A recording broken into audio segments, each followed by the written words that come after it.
इस कार्यक्रम के पुण्यार्चक हैं वंडर सीमेंट। फर्क नजर आएगा।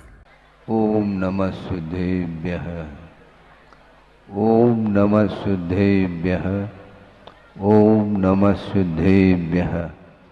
नमः श्री वर्धमानाय निर्धूतकलिलात्मने स्वालोकानां त्रिलोकानां यद्विद्यादर्पणायते।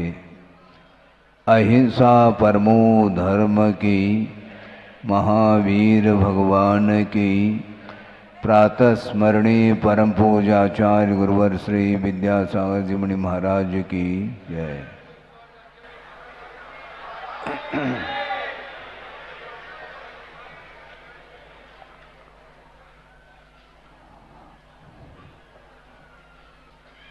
होनहार भगवान का जन्म कल्याण के रूप में आया था और दीक्षा कल्याण का अवसर आया है। बड़ा विस्मय होता है संसार की विचित्रता को देखते हुए कि शायिक सम्यक के साथ जन्म हुआ है, अवधि ज्ञान भी उन्हें प्राप्त है, उसी भव से मुक्त होने वाले हैं, उनका अकाल मरण नहीं होगा। ये सारी बातें होते हुए भी सम्यक के साथ जन्म होना बहुत कठिन होता है और जिस समय सम्यक की उत्पत्ति होती है उसी समय अनंत संसार विच्छेद को प्राप्त होकर के वह परीत संसारी कहलाते हैं। इसके उपरांत भी विस्मय का विषय ये है कि विगत जीवन में उन्होंने जो भी रत्नत्रय की आराधना की थी और विशेष परिचय और उपसर्ग आदि सहन करते हुए सर्वार्थ सिद्धि को प्राप्त हुए थे। वे भावलिंगी थे, ये क्लियर है। और इस आराधना के फलस्वरूप दीर्घ आयु को उन्होंने प्राप्त किया था, जहां पर 33 सागर की उम्र है और वहां पर प्रविचार का अभाव बताया है। आप ध्यान से सुनेंगे। प्रविचार का अर्थ वासना। वासना वहां पर किसी भी प्रकार से जागृत नहीं होगी क्योंकि वहां पर नो कर्म का अभाव अर्थात देवांगनाओं का वहां पर अभाव रहता है। 16वें स्वर्ग तक तो देवियां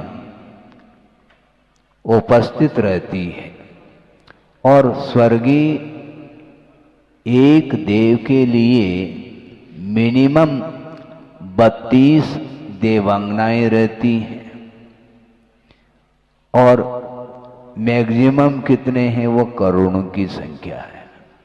और उसमें भी विक्रिया के माध्यम से संख्या जो बढ़ती है वो बहुत अधिक संख्या में वे देवांगनाएं देव के साथ संबंध को प्राप्त होती है और वहां पर वासना पलती रहती है।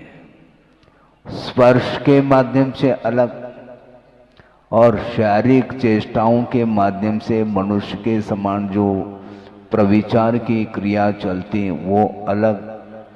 रूप के अवलोकन के माध्यम से भी, शब्द के माध्यम से अर्थात विशेष गीत संगीत जो राग वर्धक होते हैं उसके श्रवण के माध्यम से भी अब्रह्म का सेवन होता है और इसके अभाव में मन के माध्यम से भी अब्रह्म का भाव जागृत होता है। कहाँ तक? 16वें स्वर्ग तक ये प्रविचार की चर्चा आती है। उसके उपरांत परे अप्रविचारा 9 ग्रैविक 9 अनुदेश और 5 अनुत्तर विमान में रहने वाले जो अहमिंद्र हैं वे शुक्ल लेशा के धारक होते हैं और वहां पर देवांगनाओं का अभाव होने के फलस्वरूप जो वेद का उदय होते हुए भी मन संबंधी भी प्रविचार का भाव उनके अंदर उत्पन्न नहीं होता। और ये वृषभनाथ भगवान का जो जीव है, पूर्व जीवन में जिन्होंने तीर्थंकर के सानिध्य में तीर्थंकर प्रकृति का बंध किया था और रत्नत्रय की निरंतर आराधना, निर्दोष आराधना करते हुए वहां पर उत्पन्न हुए हैं। क्षायिक सम्यक है तो स्पष्ट है, अवधि ज्ञान है, ये सब बातें हैं। किंतु जो ही क्षेत्र का परिवर्तन हो जाता है तो पुनः वासना जागृत होती है। ये जो अग्नि है उसके लिए ईंधन की आवश्यकता पड़ती है। और मान लो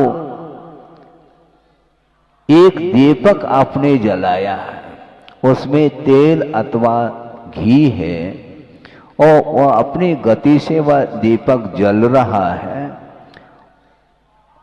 किंतु जैसे जैसे जैसे तेल अथवा घी समाप्ति की ओर हो जाता है तो वह दीपक बुझने को होता है। किंतु जो ही उसमें घी अथवा तेल डाल देते हैं तो पुनः पूर्ववत उद्दीप्त हो जाता है वह दीपक। उसी प्रकार वहां पर 33 सागर के आयु तक उन्होंने प्रविचार का अनुभव नहीं किया, किंतु वह कर्म तो उदय को प्राप्त है। और द्रव्यादि निमित्त वशात कर्मण फल प्राप्ति हृदय, इस प्रकार पूजपा स्वामी ने उदय की, कर्म के उदय में किस प्रकार परिणाम होते हैं उसका चित्रण दिया है। तो वहां पर 33 सागर के आयु को पूर्ण करके जो ही मनुष्य पर्याय को वो प्राप्त कर लेते हैं, यहाँ पर कितनी उम्र है उनकी? 84 लाख पूर्व की उम्र है। और 83 लाख पूर्व तक कहां पर रहे? हवेली में रहे। हवादार जो हवेली है उसमें रहे वो। विस्मय इस बात को लेकर के होता है कि देखो, अनंतानुबंधी कषाय का अभाव होने के उपरांत भी अप्रत्याख्यानावरणी जो कषाय है जिसके उदय से देश चारित्र का घात होता है। देश चारित्र कहता हूं, किसका? हाँ ठीक कह रहा हूं। अप्रत्याख्यानावरणी कषाय के उदय से अनुव्रत अंगीकार करने का भाव नहीं आता और प्रत्याख्यानावरणी कषाय के उदय से सकल चारित्र का अभाव अर्थात सकल चारित्र के अंगीकार करने के भाव नहीं आते। अब सोचो, अनंतानुबंधी का तो उदय नहीं है, मैं मानता हूं, और जिसके अनुदय के कारण ही वह अनंत संसार विच्छेद को प्राप्त हुआ है, लेकिन अप्रत्याख्यानावरणी कषाय कम नहीं, ये ध्यान रखो। हाँ, वो 83 लाख पूर्व तक वह अप्रत्याख्यानावरणी कषाय के उदय में चारित्र के क्षेत्र में कदम नहीं बढ़ा पा रहे हैं। कौन? हम और आप तो बात बहुत दूर की बात है। उसी भाव में वो तीर्थंकर पद को धारण करने जा रहे हैं। केवल ज्ञान जिन्हें होना है, लेकिन जब होगा तब होगा, अभी तो वह उदय प्रभाव डाल रहा है। इसलिए आचार्य कहते हैं कि दो कर्म से बचने का हमें हरदम पुरुषार्थ करना चाहिए। नो कर्म का अर्थ और कुछ नहीं, कर्म के फलदान में जो निमित्त भूत जो भोग्य सामग्री है वही नो कर्म के रूप में स्वीकार किया है, और शरीर को भी नो कर्म के रूप में स्वीकार किया है। इसके कारण ही संसारी प्राणी गाफिल होता है। 5 इंद्रियों के विषय जिनका समागम होते ही आप कितने भी पुरुषार्थ करो, किंतु उस कर्म में जो फलदान देने की जो शक्ति है वह आपके पुरुषार्थ से भी वह सॉलिड वह शक्ति मानी जाती है। उसको परास्त करने के लिए उससे भी अधिक पुरुषार्थ करने की आवश्यकता पड़ती है। पंच कल्याणक में सौधर्म इंद्र उपस्थित होता है, किंतु जन्म कल्याणक हुआ, गर्भ कल्याणक भी हुआ, इन दोनों कल्याणकों में लोकांतिक देव क्यों उपस्थित नहीं हुए? बहुत बड़ा प्रश्न है ये, क्यों नहीं?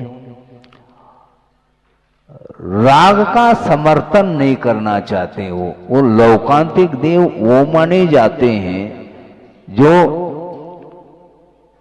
प्रविचार से रहित होते हैं और देवों में ऋषि की संज्ञा उन्हें प्राप्त है। द्वादशांग के पाठी होते हैं और उनका जो जीवन है बहुत ही वीतरागता को छू रहा होता है। वीतरागी तो नहीं कहेंगे, इसके उपरांत भी उनकी वेशभूषा आदि को लेकर के वो एक त्यागी के समान प्रतीति में आते हैं। सभी देव और देवांगनाएं वस्त्राभूषण आभरण इत्यादि में वो क्या है, वही अच्छा लगता है आप लोगों को। श्रृंगार जिसको बोलते हैं, आबूल चूल व श्रृंगार से वह शरीर उनका बिल्कुल श्रृंगारित है, किंतु लौकांतिक देव जो होते हैं वो बिल्कुल सफेद वस्त्र को धारण किए हुए होते हैं, शुक्ल लेशा उनकी होती है। ये सब विशेषताएं उनके लिए पाई जाती हैं। और जिस समय भगवान को वैराग्य होता है, उस वैराग्य के समर्थन करने के लिए उनका यहाँ पर आना होता है और समर्थन करते हैं। धन्य हैं आपने इतने दीर्घ काल तक जो है संसार में रहे, किंतु संसार का जो स्वरूप है आपको पहले भी ज्ञात था, क्योंकि श्रद्धा तो आपके पास था ही। जैसा पदार्थ का स्वरूप है वैसा श्रद्धान करने के उपरांत भी उन पंचेंद्रिय के विषयों से अपने आप के मन को मोड़ना यह संयम कहलाता है। और 83 लाख पूर्व तक असंयमी बने रहें, इसलिए असंयम का समर्थन करने के लिए वो क्यों आएंगे? हालांकि वो भी असंयमी हैं, इसके उपरांत भी वो संयम का ही समर्थन करने के लिए आते हैं। मूल ये है, आज दीक्षा कल्याणक आप मनाने के लिए बैठे हैं। आपकी दीक्षा हो अथवा न हो, दीक्षा को देख करके भी आपके अंदर वह विशुद्धि बढ़ जाए तो हमें प्रसन्नता है, क्योंकि उतने क्षण के लिए तो कम से कम राग से ऊपर उठने के लिए अवसर तो मिलता ही है। असंयम अवस्था में भी उनका इतना प्रभाव था, किसका? वृषभ कुमार का, कि रिद्धिधारी मुनि महाराज की दृष्टि उस ओर गई, बालक वृषभनाथ की ओर। वो रिद्धि संपन्न है मुनि महाराज, और उनकी शंका का समाधान एक बालक वृषभ कुमार के माध्यम से हो जाता है। सोचो विचार करो, इसके उपरांत भी उस बालक के लिए उन्होंने वंदना नहीं की। कौन ने? रिद्धिधारी मुनि महाराज। शंका का समाधान हो गया, उपकृत हो गए वो। शंका का समाधान अलग वस्तु, ये जिज्ञासाएं होती हैं और उसका समाधान होने के लिए उनका प्रभाव रहा है, मैं मानता हूं, किंतु असंयमी की वंदना संभव नहीं है। पंच परमेष्टि में 5 ही है ना परमेष्टि। कौन है वो निर्ग्रंथ है क्या सग्रंथ है? निर्ग्रंथ है, परिग्रह से रहित है। अरहंत, शुद्ध, आचार, उपाध्याय और साधु, ये 5 परमेष्टि जिनका नामस्मरण किया जाता है पंच नमस्कार मंत्र में, उसमें रागी की आराधना नहीं हो रही है और वीतरागी की ही उपासना हो रही है। तो वीतरागी जो निर्ग्रंथ जिन लिंग को धारण किया जाता है, जो धारण करता है वही वंदनीय होता है। एक अष्टपौड़ का प्रसंग आपके सामने रख रहा हूं, बहुत आवश्यक है वो। कुंद स्वामी ने वह प्रसंग दिया है और उस प्रसंग का जो मार्मिक अर्थ है गुरुओं ने स्पष्ट किया है। स्पष्ट करने की आवश्यकता पड़ती है क्योंकि शब्दों के अनेक अर्थ हुआ करते हैं। उन्होंने एक गाथा दी है, वह आपके सामने है कि दंसन मूलो धम्मो, आप ध्यान से सुनेंगे, दंसन मूलो धम्मो उवयट्टो जनवरे शिष्यानम तम सोवून सकन्ने दंसन हीनो न वंदिवो, ऐसा कहा। क्या कहा? जो दर्शन से रहित है वह वंदनीय नहीं है, उसकी वंदना नहीं करनी चाहिए। तो दर्शन का अर्थ क्या लेना महाराज? दर्शन का अर्थ सम्यक दर्शन नहीं। यदि दर्शन का अर्थ सम्यक दर्शन लेते हैं तो जो सम्यक दृष्टि है वह वंदनीय सिद्ध हो जाएगा। तो आप लोग सब लोग भी तो सम्यक दृष्टि है, तो आप भी वंदनीय हो जाएंगे श्रवण के लिए, ऐसा नहीं। दर्शन का अर्थ दिगंबरत्व लिया है वहां पर, ये ध्यान रखे, क्योंकि सवस्त्र मुक्ति नहीं है। वस्त्रधारी कभी भी मोक्ष को प्राप्त नहीं कर सकता, भले सम्यक दर्शन को उपलब्ध कर ले, यह अलग विषय है। तो यहां पर ये दिया कुंद स्वामी ने, दंसन हीनो न वंदिवो, अर्थात जो दिगंबरत्व से रहित है तो वह वंदनीय नहीं, ऐसा कहा। इसलिए वह वंदनीय नहीं होते। कौन? वृषभ कुमार, ये ध्यान रखो। क्षय सम्यक, हाँ रखिए आप अपने जेब में, कोई बाधा नहीं। सम्यक दर्शन है, अवधि ज्ञान है, और भी कुछ सामान्य व्यक्तियों की अपेक्षा से विशेषताएं उनके अंदर आ सकती है, क्योंकि साथ से पुण्य का उदय होने के कारण वह असाधारण व्यक्तित्व को लिए हुए उत्पन्न हुए हैं। और रिद्धिधारी मुनि महाराज के लिए वो शंका समाधान करने में, शंका तो उन्होंने की नहीं थी, किंतु भीतर जिज्ञासा उत्पन्न हुई है और उसका समाधान इनकी ओर दृष्टि रखने से हो जाता। इतना प्रभाव था उनका, इसलिए रिद्धिधारी मुनि महाराजों ने उनका नाम क्या रखा? सन्मति। वृषभनाथ की बात नहीं कर रहा हूं, वर्धमान स्वामी की अपेक्षा सन्मति नाम रखा। सोचो, विचार करो, इन्हें उनसे भी ज्यादा इनके पास ज्ञान है। ज्ञान अलग वस्तु, किंतु चारित्र अलग वस्तु। चारित्र संपन्न जो जीव होता है वह आराध्य माना जाता है। आराधना किसकी होगी? रागी की आराधना नहीं होती, न होना चाहिए। तो 83 लाख पूर्व तक वो रहे, सम्यक दर्शन के साथ ही रहे, किंतु विषयों का आनंद भी उन्हें आता रहा। श्रद्धान अटूट श्रद्धान है, श्रद्धान में प्योरिटी है, श्रद्धान में कोई भी कमी नहीं। इसके उपरांत भी सराग दशा में यही जीव की परिणति होती है। अप्रत्याख्यानावरणी जो कषाय है वो सर्वघाती है, जिसके उदय में अनुव्रत संभव ही नहीं, और प्रत्याख्यानावरणी कषाय के उदय में सकल चारित्र संभव नहीं।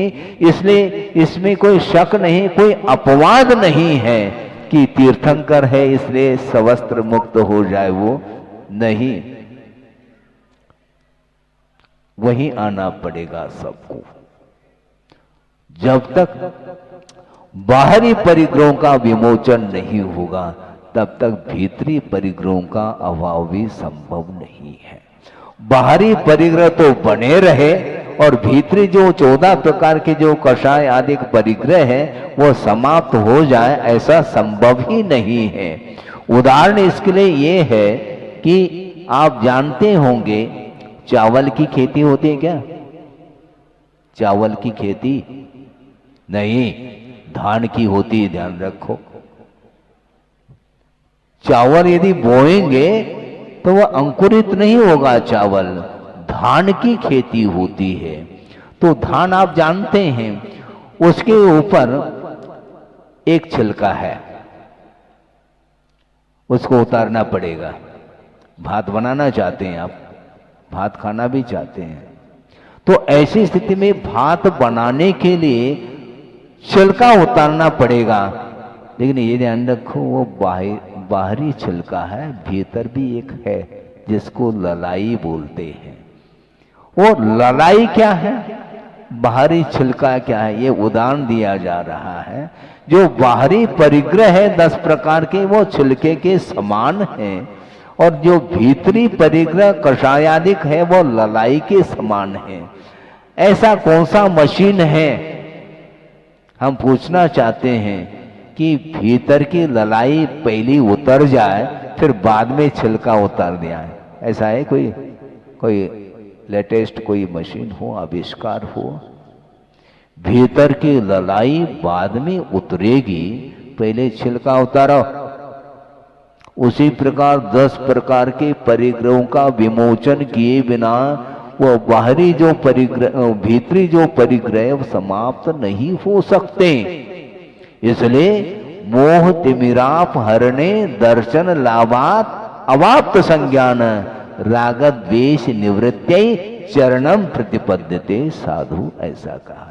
साधु अर्थात सज्जन, जो भव्य जीव है, निकट भव्य, वह क्या करना चाहता है? राग द्वेष की निवृत्ति के लिए अनंतान बंदी का राग समाप्त होने के उपरांत भी जो अप्रत्याख्यानावरणादि संबंधी जो कषा है, रागमय परिणाम है, उसका अभाव करना है। उसकी निवृत्ति के लिए चरणम प्रतिपद्यते, चारित्र को वह स्वीकार करता है। इसी प्रकार वह तीर्थंकर भी क्यों न हो, चारित्र को स्वीकार किए बिना यहां से रवाना नहीं हो सकते। कहा मोक्ष महल में प्रवेश संभव नहीं है, संभव नहीं है वो, क्योंकि ये राग आग कहा है। श्रद्धान अलग वस्तु और संवेदन अलग वस्तु है, इसलिए बहुत मार्मिक विषय है, ये अपवाद नहीं। इसलिए दंसन हीनो न बंदिवो, ऐसा कहा। यानी दिगंबरत्व जिससे जो रहित है, दूर है, वह कभी भी वंदनीय नहीं हो सकते। वंदना किसकी होगी? राग की वंदना, राग का दर्शन संभव नहीं। वीत रागता के दर्शन करने के लिए आप लोग जिरालय में प्रवेश करते हैं, वहां पर वीत राग मुद्रा का दर्शन किया जाता है, न कि राग का दर्शन। ये वस्त्र बाधक है, साधक नहीं। ये वस्त्र बाधक है, इसलिए उतारना पड़ेगा। और आज मध्याह्न में वह दीक्षा कल्याणक आपको देखने को मिलेगा। थोड़ा सा और विषय दे दूं, क्योंकि समय तो कम मिलता है और क्रियाएं ज़्यादा होती हैं, तो अब क्या किया जाए। विषय तो बहुत रहता है लेकिन समय भी अपेक्षित होता है। तो मैं ये कहना ये चाह रहा था कि वे दीक्षित होते हैं, स्वयंभू होते हैं, दीक्षा लेते हैं, और दीक्षा के लिए निमित्त बहुत सारे मिल सकते, मिलते हैं। एक और नीलांजना नृत्य को देख करके उन्हें वैराग्य हुआ, उसके पहले नहीं हुआ था। और वो बड़े चाव से राग के साथ देख रहे हैं, नृत्य देख रहे हैं। उस समय क्षायिक सम्मेलन का कोई प्रभाव नहीं है? उस समय क्षायिक सम्यक्त्व का कोई प्रभाव है क्या? नहीं है। जब तक तत्व चिंतन की ओर दृष्टि नहीं जाएगी तब तक वह चारित्र आ ही नहीं सकता। तत्व चिंतन की ओर दृष्टि उनकी रही नहीं, तभी तो निरंतर वह नृत्य देखते रहे, आनंद का अनुभव उन्हें होता रहा। ऐसा थोड़ी कि वह अबुद्धिपूर्वक देख रहे हैं, नहीं, राग पूर्वक उस दृश्य को देखा जा रहा है। किंतु जिस समय वैराग्य होता है, एक और नीलांजना आ गई तो बस उनको समझ में आ गई, बता ये सब नश्वर है। उसके पहले श्रद्धान था कि नहीं? श्रद्धान था, किंतु श्रद्धान होने के उपरांत भी प्रैक्टिकल रूप जब तक नहीं तब तक संभव नहीं है। इसलिए संसार का स्वरूप क्या है उनको समझ में आ गया। क्या है संसार का स्वरूप? गगन नगर कल्पम संगमम वल्लभानाम जलद पटल तुल्यम यौवनम वा धनम वा सुजन सुत शरीरादीन विद्युत चलानी क्षणिक मित समस्तम विद्य संसार वृत्तम कहा। ये संसार का जो स्वरूप है तो कैसा है वो? गगन नगर कल्पम, आकाश नगर अर्थात बादलों के समान। किसका समागम? वल्लभानाम संगमम, ऐसा कहा। जो स्त्रियों का संबंध समागम है वह किसके समान है? गगन नगर कल्पम, वल्लभ बोलते हैं स्त्री के लिए। उनका जो समागम है वह कैसा है? आकाश नगर के समान नश्वर है। आकाश नगर का बादल हैं, ऐसे शानदार दिखते हैं, ऐसा लगता है कोई भवन निर्मित हुआ हो। और मान लो कोई भी आर्टिस्ट हो, वो ड्राइंग निकालने के लिए बैठ जाए तो वो निकाल नहीं पाएगा, उसके पहले ही वह बादल विलीन हो जाता है। तो इसी प्रकार जो पंचेंद्र के विषय हैं, भोग्य सामग्री, वो सारे सारे इसी प्रकार है। जलद पटल तुल्यम, जल में बुलबुले उत्पन्न हो रहे हैं, उस प्रकार यौवनम वा धनम वा, ऐसा कहा। ये यौवन अवस्था और धन संपदा ये सारे सारे बुलबुले के समान नश्वर है। और स्वजन सुत शरीरादीनी, अपने स्वजन लोग, परिजन लोग, परिवार के लोग और शरीर, पुत्र, कलत्र, ये सारे सारे विद्युत चलानी कहा, विद्युत के समान चलायमान हैं। इस प्रकार संसार की वृत्ति है, संसार का स्वरूप है। इस प्रकार स्वरूप का जो परिज्ञान हो जाता है तब वैराग्य होता है, उसके बिना वैराग्य होता नहीं। और वैराग्य के लिए बहुत सारे निमित्त मिल सकते हैं। गुरुदेव के सामने एक सज्जन ने कहा कि महाराज आपको वैराग्य कैसा उत्पन्न हुआ? क्योंकि आपने तो प्रवेश किया ही नहीं संसार में, तो आपको वैराग्य हुआ कैसा? उन्होंने कहा, गुरुदेव ने, संसार में प्रवेश करने की आवश्यकता नहीं, जो प्रवेश कर चुके हैं उनको देख करके वैराग्य हुआ मुझे। उनकी हालत को देख करके हमें वैराग्य हुआ, हमें प्रवेश करना ही नहीं। क्योंकि कीचड़ में पैर रखो फिर बाद में धोते रहो, इससे अपेक्षा से जो है ना पहले से ही उससे दूर रहो। बात समझ में आ गई? कोई भी निमित्त मिल सकता है। एक सफेद बाल भी वैराग्य के लिए कारण हो सकता है। यदि भीतर यदि है उपादान तो छोटे छोटे बड़े बड़े कोई भी निमित्त मिले उसके माध्यम से वैराग्य होता है, तो उनको वैराग्य हो जाता है। लेकिन वैराग्य होने के उपरांत एक बहुत बड़ा प्रश्न है कि वो हवेली को छोड़ करके वन की ओर क्यों विहार करते हैं?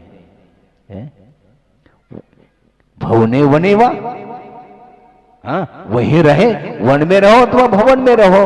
आप वन की ओर क्यों प्रस्थान कर रहे हैं? इसमें कारण ये है, गुरुदेव ने कहा था कि देखो, जहां पर रहते हैं वहां का जो परिसर है उसके संस्कार बने रहते हैं। जहां राग का वातावरण है वहां पर रहेंगे तो वह द्रव्यादि निमित्तवशात इसी को कहा गया है। वह द्रव्य क्षेत्र काल, वहां का जो माहौल है वह आपको आकर्षित करता है। 83 लाख पूर्व तक जिस क्षेत्र ने हमें आकर्षित किया, जिस वैभव ने मुझे आकर्षित किया, उस परिसर में रहूंगा तो मुझे बाद में होगा केवल ज्ञान, अभी तो नहीं हो पाएगा, पक्की बात है। वहां से निकल गए वो, दूर रहो। वहां पर इससे भी विपरीत वातावरण मिल सकता है। वन्य पशुओं के बीच में रहना मुझे पसंद है, किंतु राग के बीच में मुझे रहना पसंद नहीं, किंतु राग आग दहे कहा है। 83 लाख पूर्व तक मुझे उलझाया है इसने, वैभव ने, इसलिए इसको ठुकराना ही ठीक है। और निकल गए वो।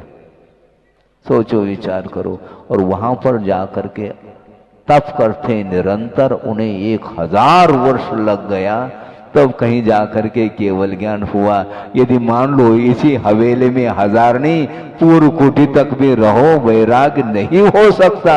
वैराग होने के उपरांत उस स्थान पर आना फिर भी ठीक है, वह परीक्षा में उत्तीर्ण हो सकते हैं, किंतु प्राथमिक भूमिका में आगमकारों का ये कहना है कि ऐसे वातावरण को चुनो जहां पर आपका संयम दृढ़ता के साथ आप पालन कर सको। परिग्रह उपसर्ग को सहन करने की क्षमता बाद में आएगी, किंतु प्राथमिक भूमिका में अनुकूल वातावरण में रह करके हम साधना करेंगे तो वो साधना के माध्यम से धीरे धीरे प्रौढ़ता आएगी। फिर वह गियर पकड़ना चाहिए, उसके पहले धक्का लगाने की आवश्यकता पड़ती है, तो इसलिए धक्का लगाने की आवश्यकता पड़ रही है तो वहीं चलते अपन, हमें किसी के धक्का लगाने की आवश्यकता नहीं पड़ेगी। वहां पर उन्होंने ये चुना, प्राकृतिक वातावरण में जाने से अनायास ही उपयोग केंद्रित होता है।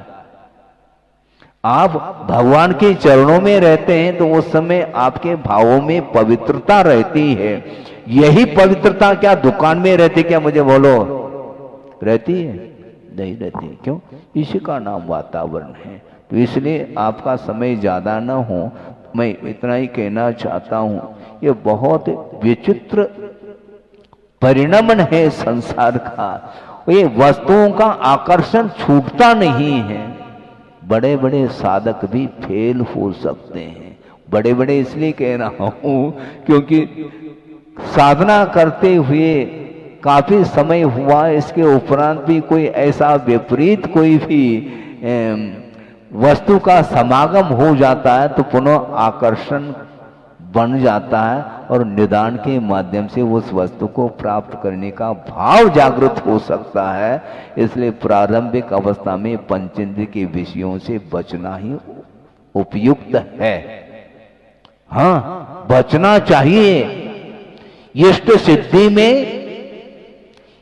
हाइको दे रहे हैं, इष्ट सिद्धि में अनिष्ट से बचना दुष्टता नहीं। इष्ट सिद्धि में अर्थात आपके लिए क्या इष्ट है? मोक्ष अभिष्ट है हमारे लिए, और उसकी सिद्धि में जो पंचेंद्रिय के विषय हैं, इष्ट सिद्धि में ये अनिष्ट है, ये व्यवधान उपस्थित होते हैं, इसलिए उससे बचो। कहाँ रहना चाहो अपने आप में रहो, बाहर नहीं जाना हमें। जहां रह रहे हैं वहां रहो, किंतु अनिष्ट से हमें बचना, अनिष्ट से बचना दुष्टता नहीं, क्योंकि विषयों से बचे बिना इष्ट वस्तु की प्राप्ति संभव ही नहीं है। हमारा लक्ष्य है मोक्ष प्राप्त करना, शरीरातीत अवस्था को प्राप्त करना है, तो शरीर के प्रति जो राग उत्पन्न हो रहा है, इसलिए उससे ऊपर उठने के लिए हम जा रहे हैं। हमें परिवार से कोई भी सरोकार नहीं, ऐसा वैराग उन्हें उत्पन्न हो गया और भगवान के माता पिता रुदन रो रहे हैं, तुम रोवो या हंसो, हमें वैराग्य हो गया। हाँ, हमें बचना है, हमें आपसे दुष्टता नहीं। वृषभ कुमार ये सोच रहे हैं, परिवार वालों के प्रति ये सोच रहे हैं, आपके प्रति हमारी दुष्टता नहीं, किंतु इष्ट सिद्धि में आप बाधक है, इसलिए हम बचना है। सीधी सीधी बात है। हमें इष्ट को प्राप्त करना है, इसलिए बचेंगे। इस प्रकार विषयों से बच करके निरंतर साधना जो करते हैं तो उसके फलस्वरूप उन्हें केवल ज्ञान होने वाला है। कल ही केवल ज्ञान होना है। कल सुबह सुबह आहार चर्या होगी, फिर मध्याह्न में उन्हें केवल ज्ञान होगा। तो इस प्रकार जनलिंग को अंगीकार किए बिना कोई भी रास्ता प्रशस्त नहीं हो सकता। अनुवृत्ति कभी भी मुक्त नहीं हो सकते। और महाव्रत अंगीकार करने के उपरांत, जनलिंग को धारण करने के उपरांत मोक्ष मार्ग प्रारंभ होता है। इसलिए नग्गो ही मोक्ष मग्गो कहा। नग्नता ही मोक्ष मार्ग है, किंतु यदि भीतरी नग्नता नहीं है तो नग्गो न मोक्ष मग्गो, ऐसा का मात्र जो है नग्नता को अंगीकार करना मोक्ष मार्ग नहीं, किंतु यह बाहरी छिलका है, इसको उतारे बिना भीतर की जो ललाई जिस प्रकार उतार नहीं सकते।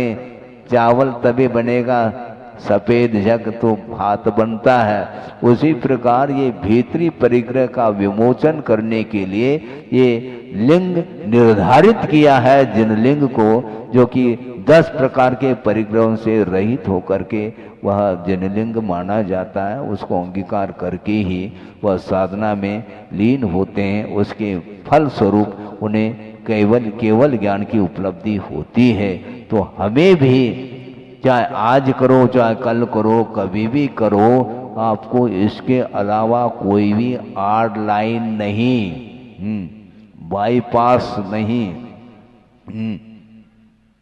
बाईपास सर्जरी, बाईपास करोगे तो सीधे मार्ग से चलो। जो राजमार्ग है वही महाराज मार्ग है। हाँ? जो राजमार्ग है वही महाराज मार्ग, उसी मार्ग से महाराज चलते हैं। आर्ट लाइन चलना ठीक नहीं है। इसलिए इस मार्ग के प्रति श्रद्धा रखते हुए समर्पण भाव के साथ यदि धर्म की आराधना करते हैं तो आपके भीतर जो धर्म अर्थात स्वभाव विद्यमान है, उस शक्ति उसकी कुंठित हो रही है, वह आच्छादित हो रही है। उसको उद्घाटित करने के लिए परिग्रह का विमोचन करना अनिवार्य सिद्ध होता है। इसके माध्यम से सद्गति अर्थात पंचम गति की प्राप्ति हो सकती है। हो इस पवित्र भावना के साथ अहिंसा परमो धर्म की जय। वस्तु का परिणमन रुकता नहीं है। रोकने का प्रयास भी कर लें तो भी उसके परिणमन को हम रोक नहीं पाएंगे। ठीक है, व्यवस्थित है। ये सिद्धांत है, प्रत्येक वस्तु परिणमनशील है और परिवर्तन जो होता है वह स्मृति का विषय बन सकता है, किंतु अनुभूति जो होती है वह वर्तमान की हुआ करती है। अतीत की स्मृति अलग विषय है और उसका संवेदन जो होगा वह वर्तमान में ही हुआ करता है। किंतु स्मृति के माध्यम से भी कर्म का अर्जन करता रहता है संसारी प्राणी। वर्तमान में जीना उसको पसंद नहीं है। हमेशा अतीत की स्मृति और अनागत की आकांक्षा को लेकर के जीता है, इसलिए उसका जीवन स्वाधीन नहीं हो पाता। कर्म का उदय भिन्न भिन्न क्षेत्रादि के निमित्त को लेकर के वह बंधा हुआ कर्म का उदय आ जाता है तो वो अपना फल देता है, वह फल नहीं देता, उदय में आकर के वह निकल रहा है। और उदयागत कर्म को झेलने की क्षमता संसारी प्राणी के अंदर नहीं है। कर्म का उदय भी हो और इसके उपरांत भी उस कर्म के उदय से हम प्रभावित न हो, इतना प्रयास करना है। लेकिन ये प्रयास अभी तक न हुआ, होने की उम्मीद है। कभी कभी मन में स्वाभाविक रूप से विकल्प आ सकता है, जब अभी तक वह मोक्ष प्राप्त नहीं किया गया अपने द्वारा, तो भविष्य में क्या संभावना है। कभी कभी लगता है कि असंभव तो नहीं है। असंभव नहीं, किंतु समीचीन पुरुषार्थ यदि करते हैं तो वो कोई भी असंभव वाली बात नहीं है।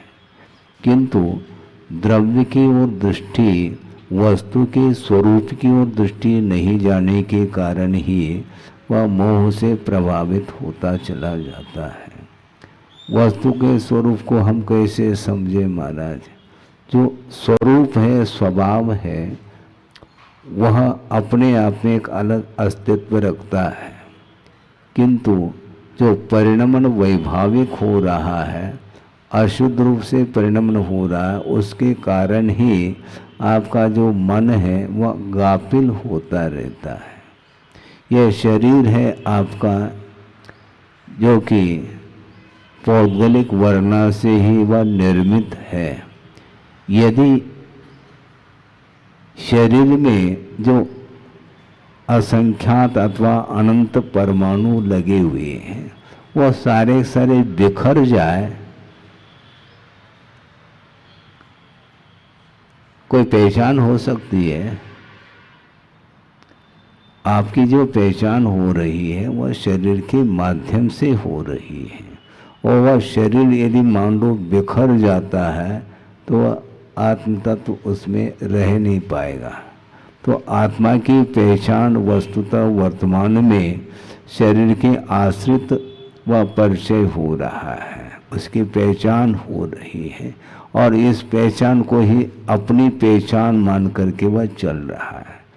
एक दूसरे के साथ परिचय देने का वह पुरुषार्थ करता है, और 2 दिन तक लगातार परिचय में ही लगाया आप लोगों ने। 15 तारीख और 16 तारीख परिचय जो दिया है एक दूसरे के प्रति, वह परिचय न आत्मा का परिचय तो है ही नहीं। किसका परिचय?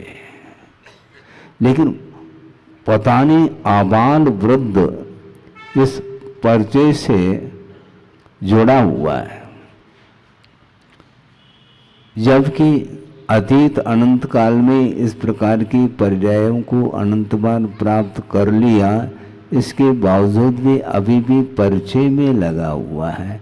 अतीत भव में हम कहाँ थे, हमारा संबंध किसके साथ किस रूप में था, किस पर्याय के साथ हम अपना जीवन गुजारते रहे, इसके बारे में कोई भी किसी को परिचय हो तो बताओ। अतीत की परिचय है ही नहीं, और वर्तमान में जो कुछ भी उम्र मिली है उसी में एक दूसरे के साथ वह संबंध जोड़ने का पुरुषार्थ करता है। और जो व्यक्ति संसार से ऊपर उठना चाहता है तो वह संबंध को पसंद नहीं करता। महाराज ये हमेशा आप मंच पर बैठ करके ये क्या कहते रहते हैं, हमें समझ में बात नहीं आती। हमारी बात कहो ऐसा आप कह सकते हैं, आपकी बात इसलिए नहीं कह सकता कि आप चाहते क्या हैं, उसके अनुरूप हम उपदेश देंगे। आप क्या चाहते हैं, क्योंकि दुकान अपनी है, ग्राहक आप लोग हैं। आप क्या चाहते हैं बोलो? संसार में बने रहना चाहते हैं क्या संसार से ऊपर उठना चाहते हैं? अपना आत्म कल्याण करना चाहते हैं क्या इसी संसार में रहना चाहते हैं? आपकी इच्छा क्या है? क्योंकि इच्छा के अनुरूप ही उपदेश दिया जा सकता है। तो आप कहेंगे महाराज हम यहाँ रहना नहीं चाहते हैं, तो यहाँ सम्मेलन क्यों किया? आप रहना भी न चाहो और सम्मेलन, दोनों बात विरोधाभास लग रहा है मुझे। आप संसार में रहना आपको यदि पसंद नहीं है तो संबंध को जोड़ने में आपका मन क्यों लग रहा है, उसमें क्यों हर्ष का अनुभव करता है? ये किसका परिणाम है? ये मोह का ही परिणाम है, ये ज्ञान का परिणाम नहीं, बल्कि वह ज्ञान मोह से जो प्रभावित है उसके कारण ही इस प्रकार वह उसकी दृष्टि बाहर की ओर जाती है, भीतर नहीं आ पाती। भीतर आना बहुत कठिन है। ये निरंतर ये भौतिकता बढ़ती चली जा रही है और आप फोटो लेते हैं, आत्म तत्व आ रहा है उस फोटो में, कोई पहचान है उसकी नहीं है, फिर भी शरीर को ही वह अपना स्वरूप मान रहा है, जबकि इससे भिन्न उसका स्वभाव है। इस प्रकार अज्ञान के कारण, मोह से प्रभावित होने के कारण जो चाहता है वह उसे नहीं मिल पाता।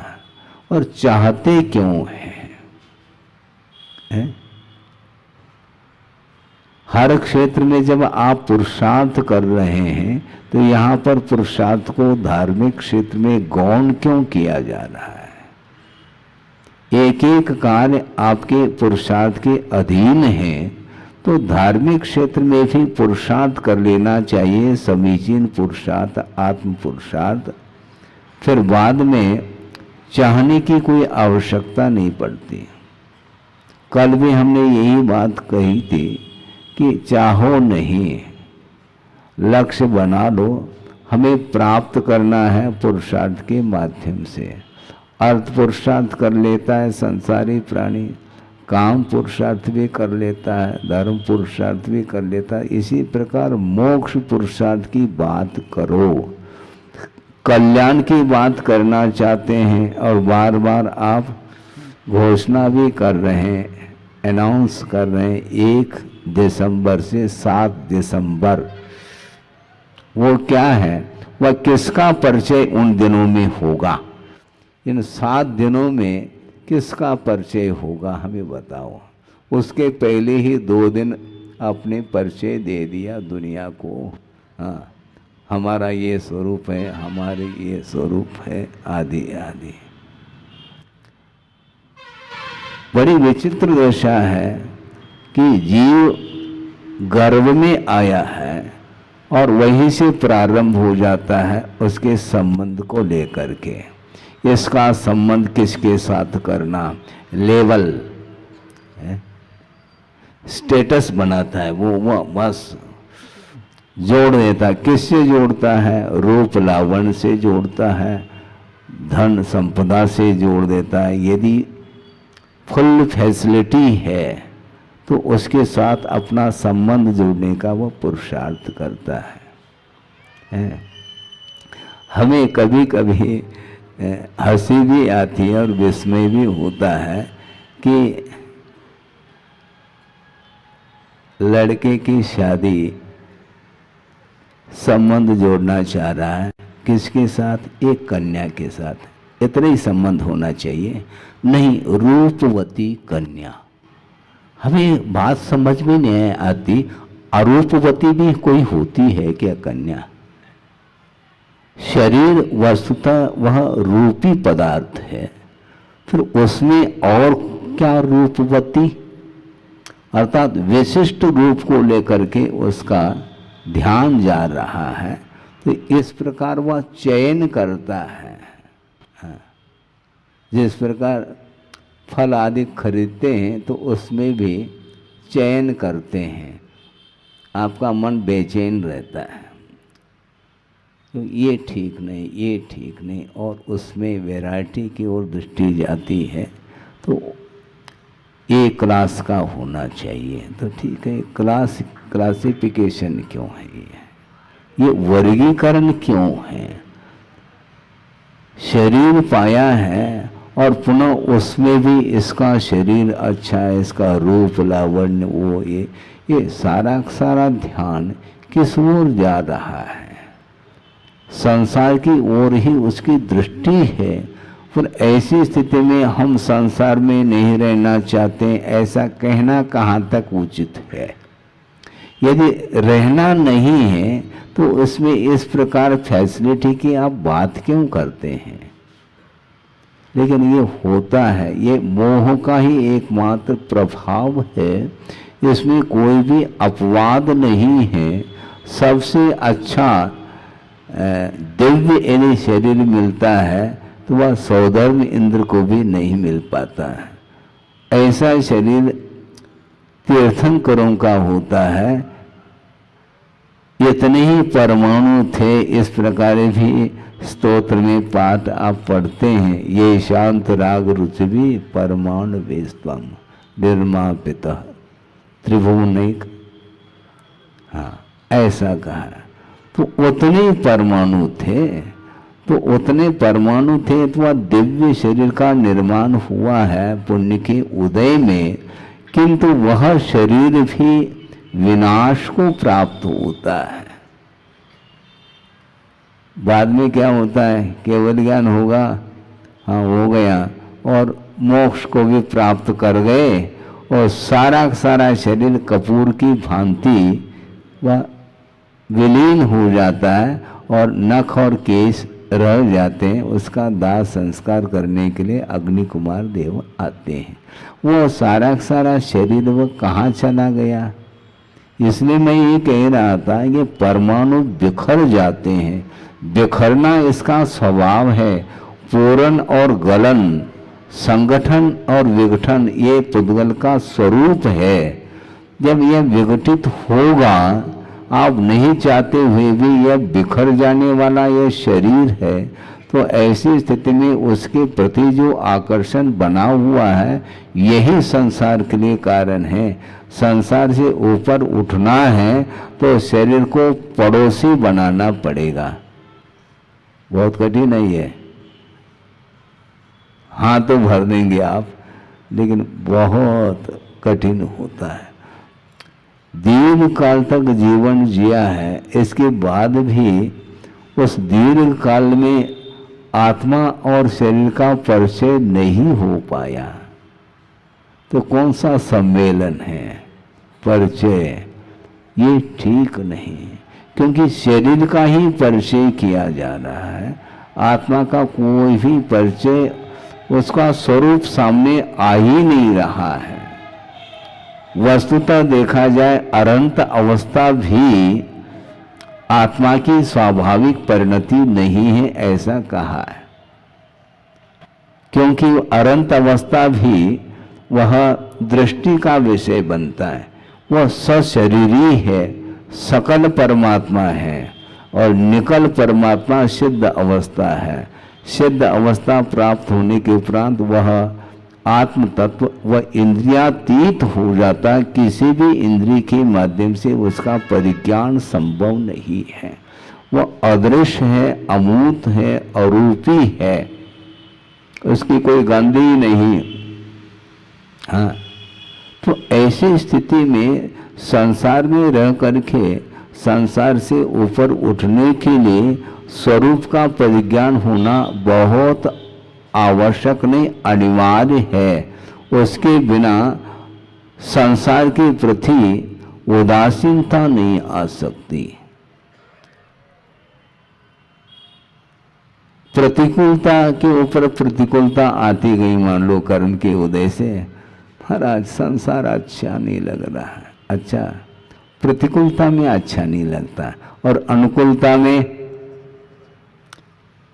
उम्र कम पड़ती है, उम्र और ज्यादा होना चाहिए, हैं? बड़े मुश्किल से 60, 70, 80 तक पहुंचे नहीं, बस अवस्था ढल गई। बाल्य अवस्था आती है, चली जाती है। किशोर अवस्था आती, वह भी चली जाती। युवा अवस्था आती, वह चली जाती। प्रौढ़ अवस्था आती, वो भी चली जाती। और वृद्धावस्था आती है तो ले जाती वो। उसके बाद कोई अवस्था ही नहीं। उसके बाद कोई अवस्था नहीं, जाना है उसको, और सामने दिख रहा है। वह हरा भरा वृक्ष कब तक रहेगा? निश्चित रूप से वह ढलेगा और एक दिन वह वृक्ष धराशायी हो जाता है। उसी प्रकार यह परिणमन कभी रुकेगा नहीं। इस परिवर्तन को देखते हुए ही संसार से ऊपर उठने का भाव उस व्यक्ति के अंदर आता है जिसने वस्तु के स्वरूप को जान लिया है। अभी तक वह परिज्ञान नहीं हो पाया, अभी भी वह मेरी पर्सनालिटी देखो कहता है। अच्छा, आपकी कौन सी पर्सनालिटी, ये तो बताओ आप। आत्मा की कौन सी पर्सनालिटी है? आपकी पर्सनालिटी फिर जब अवस्था ढल जाती है उस समय भी तो पर्सनालिटी होगी कुछ, पर आज वह देखने लायक नहीं है। बाल्यावस्था में देखता है आईने में तो लाल सुर्ख गाल, गोल गोल कपोल है, बाद में ढल जाते हैं गाल, फिर बाद में देखने लायक नहीं रहता। वृद्धावस्था में वह लाठी हाथ में लेकर के चल रहा है, कमर टेढ़ी हो चुकी है और गर्दन हिल रही है। तो उस आईने में देखो ना उस दृश्य को, वो देखने में देखते हैं तो अच्छा नहीं लगता, उदासी है चेहरे पर। ऐसा क्यों? क्यों मत पूछो तर्क से, स्वभाव रहता दूर। स्वभाव कभी भी तर्क गोचर नहीं हो सकता। ऐसा क्यों, ये मत पूछो, क्योंकि ये स्वभाव है, वस्तु का स्वरूप है, उसको हम उससे बच नहीं पाएंगे। आप कितने भी अच्छे अच्छे पौष्टिक वस्तुओं का सेवन करो, किंतु आपकी पर्सनालिटी ढलेगी। आप हलवा खिलाओ, पूड़ी खिलाओ, ड्राई फ्रूट्स खिलाओ, डाइजेशन समाप्त हो गया तो वह पचेगा ही नहीं, बचेगा वो है।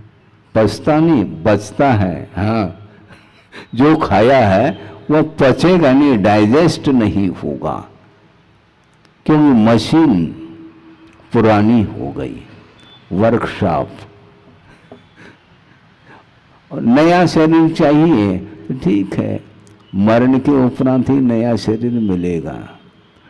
मशीन है, कोई गाड़ी है आपकी और टायर मान लो घिस गए तो दूसरा टायर लगाते हैं, तो लेकिन ये टायर जो है ना, इसको बदल नहीं सकते, कोई जोड़ नहीं सकते, इसमें निश्चित रूप से नया ही मिलेगा। तो बार बार जन्म मरण जो हो रहा है ये मोह का ही एकमात्र परिणाम है। इसलिए जन्म और मरण से ऊपर उठने के लिए यह जैन धर्म जो है वह आपके लिए शरण लेने योग्य है। इसलिए कर्म बंध से बचने के लिए आपको शास्त्र का, आगम का आधार लेकर के वस्तु तत्व का यदि चिंतन करोगे तो निश्चित रूप से वस्तु तत्व का परिज्ञान हो जाता है, तो निश्चित रूप से वह ग्रहण करने योग्य नहीं है। ऐसा मन में भाव जागृत होता है तो वह छोड़ देता है। महाराज वस्तु छूटता नहीं, मोह छूटेगा नहीं, छोड़ना पड़ेगा। ये आपके बदन पर जो वस्त्र आए हैं वह आपने पहना है क्या अपने आप? वस्त्र चढ़ गए क्या? अपने आप चढ़ते तो हमारे ऊपर भी अपने आप चढ़ जाना चाहिए।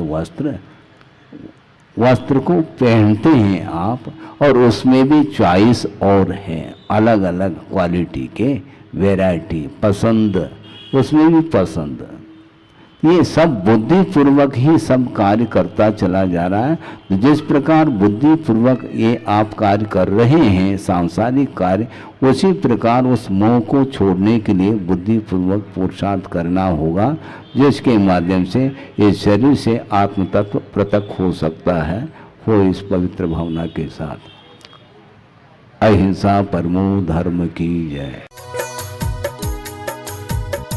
इस कार्यक्रम के पुण्यार्चक थे वंडर सीमेंट। फर्क नजर आएगा।